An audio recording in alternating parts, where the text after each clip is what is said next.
ఆంధ్రాలో పొదుపు బాగా పెరిగింది.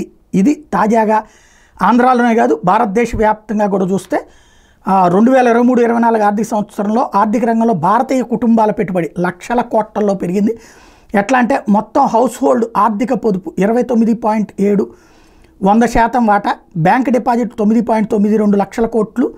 అంటే మొత్తం హౌస్ హోల్డ్ ఆర్థిక పొదుపు 29,70,000 కోట్లు, బ్యాంక్ డిపాజిట్లు 9,92,000 కోట్లు, నాన్ బ్యాంక్ డిపాజిట్లు 1,15,000 కోట్లు, షేర్లు డిబెంచర్లు 27 లక్షల కోట్లు, 27,000 కోట్లు, మ్యూచువల్ ఫండ్స్ 1,79,000 కోట్లు, చిన్న పొదుపులు 2,47 లక్షలు, బీమా నిధులు 5,47 లక్షలు, ప్రావిడెంట్ ఫండ్ పెన్షన్ నిధి 6,26 లక్షలు, కరెన్సీ 2.37 లక్షల కోట్లు, అంటే ఇక్కడ 6.26 లక్షల కోట్లు అనమాట.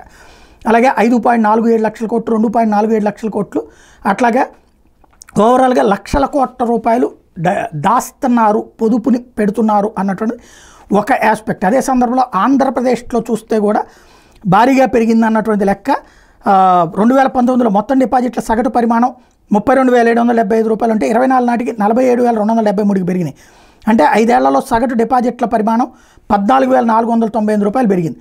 రాష్ట్రంలో 2019లో సేవింగ్స్ బ్యాంక్ డిపాజిట్లు సగటు పరిమాణం 14,934 ఉంటే 24 నాటికి 21,419 పెరిగింది. అంటే 5 ఏళ్లలో సేవింగ్స్ బ్యాంక్ డిపాజిట్ల సగటు పరిమాణం 6,498 పెరిగింది. అట్లాగే 2019లో రాష్ట్రంలో టర్మ్ డిపాజిట్ల సగటు పరిమాణం 1,91,732 నుంచి 2024లో 2,82,811 పెరిగింది. అంటే 5 ఏళ్లలో టర్మ్ డిపాజిట్ల సగటు పరిమాణం 91,079 పెరిగినట్టు నివేదిక చెబుతోంది.